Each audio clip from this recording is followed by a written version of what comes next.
Hello நேயர்களே, எல்லோரும் எப்படி இருக்கீங்கோ? வாங்க, இன்றைக்கி வீடியோவில் என்ன காட்ட போகிறேன்னாக்கா சூப்பராக கீரை முளைக்கூட்டல் எப்படி செய்கிறதுன்னு காட்டி கொடுக்குறேன். அதுக்கு முதல்ல குக்கரில் ஒரு அரை கப் அளவுக்கு துவரம் பருப்பை நல்லா வாஷ் பண்ணிவிட்டு ஒரு 5 மினிட்ஸ் ஊற வைங்க. இப்போ பாருங்க, இது கீரை வகைகள் எடுத்துட்டுருக்கேன். ஒன்று தண்டு கீரை, பாலாக்கீரை, மெந்தியக்கீரை நல்லா கழுவிட்டு பொடி பொடியாக நெருக்கிட்டு அந்த பருப்பு ஊற வச்சிருந்து இல்லையா, அது கூடவே சேர்த்துட்டுருக்கேன். குக்கரில் வேக வச்சுட்டாக்கா நல்லா குழஞ்சி நல்லா வெந்த வரும். ஒரு 4 விசில் கனலும் கூட வைங்கோ, சூப்பராக வெந்திருக்கும். ஒரு அரை டீஸ்பூனு மஞ்சப்பொடி சேர்த்துக்கோங்க.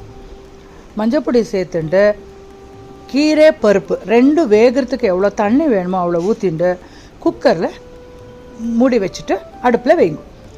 இது வெந்துன்னு இருக்கட்டும். ஒரு 4 விசில் ஆனப்புறம் ஸ்டவ் ஆஃப் பண்ணிடலாம். அதுக்குள்ளே இதுக்கு ஒரு மசாலா ரெடி பண்ணணும். என்னென்ன மசாலா போட்டிருக்கேன்னு பாருங்கள். நான் இங்கே 2 டீஸ்பூன் அளவுக்கு கருப்பு உளுந்து எடுத்துட்டுருக்கேன். நீங்கள் வெள்ளை உளுந்து கூட எடுத்துக்கலாம். அப்புறம் பேட்கி சில்லி, காஷ்மீரி சில்லி ரெண்டும் ஒரு 3 எடுத்துட்டுருக்கேன்.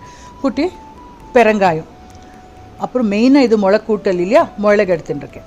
அப்புறம் 1 டீஸ்பூன் மிளகு, 1 டீஸ்பூன் ஜீரகம் போதும்.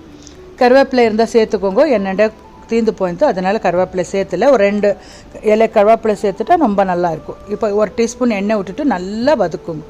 அது நல்லா ரோஸ்ட் ஆன பிறகு ஸ்டவ் அமர்த்திட்டு அப்புறமா தேங்காய் துருவல் 2 கைப்பிடி அளவுக்கு சேர்த்துக்கோங்க. கொஞ்சம் கூல்டவுன் ஆன அப்புறம் மிக்ஸி ஜாரில் போட்டுட்டு நைஸாக அரைச்சி எடுத்துக்கணும். தண்ணிக்கு பதிலாக புளி ஜெலு விட்டுக்கோங்க. ஒரு குட்டியோண்டு புளியை நெஞ்சிட்டு ஒரு அரை கப்பு தண்ணியில் நெஞ்சிட்டு இதுக்கு ஊற்றிட்டு நல்லா நைஸாக அரைச்சி எடுத்துக்கோங்க. இப்போ பாருங்கள், ப்ரெஷர் இறங்கின அப்புறம் திறந்து பார்த்தா சூப்பராக வெந்திருக்கு கீரை பருப்பு எல்லாம். இப்போ அரைச்சிருக்கத்தை அதுக்கு சேர்த்துட்டு ஒரு 5 மினிட்ஸ் நல்லா கொதிக்க வைங்க. அந்த கீரை மசாலா புளி தண்ணி எல்லாம் விட்டுருக்கோம் இல்லையா, நல்லா கொதித்து வரணும். தேவைப்படுற உப்பு சேர்த்துட்டு ஒரு 2 மினிட்ஸ் நல்லா கொதிச்சான அப்புறம் சூப்பராக முளைக்கூட்டல் சுட சுட சாதத்துக்கு, இட்லிக்கு, சப்பாத்திக்கு ரெடி ஆகிடுச்சு. இப்போ அதுக்கு ஃபைன் ஒரு தாளிப்பு கொடுத்துட்டாக்கா எக்ஸலண்ட்டாக இருக்கும் டேஸ்ட்டு. தேங்காய் எண்ணெயில் தாளிப்பு கொடுங்க, ரொம்ப நல்லா இருக்கும். ஒரு அரை டீஸ்பூனு கடுகு, 1/4 டீஸ்பூன் பெருங்காயத்தூள் சேர்த்துட்டு தாளிப்பு கொடுத்துட்டாக்கா முளைக்கூட்டல் சாப்பிட்றதுக்கு ரெடி. நான் இப்போ எதுக்கு சர்வ் பண்ணிட்டுருக்கேன் தெரியுமா? ராகி இட்லிக்கு இந்த முளைக்கூட்டல் சர்வ் பண்ணிட்டுருக்கேன். கூட காரசாரமாக ஒரு சட்னி. இது வேர்க்கடலை சட்னி பண்ணியிருந்தேன்.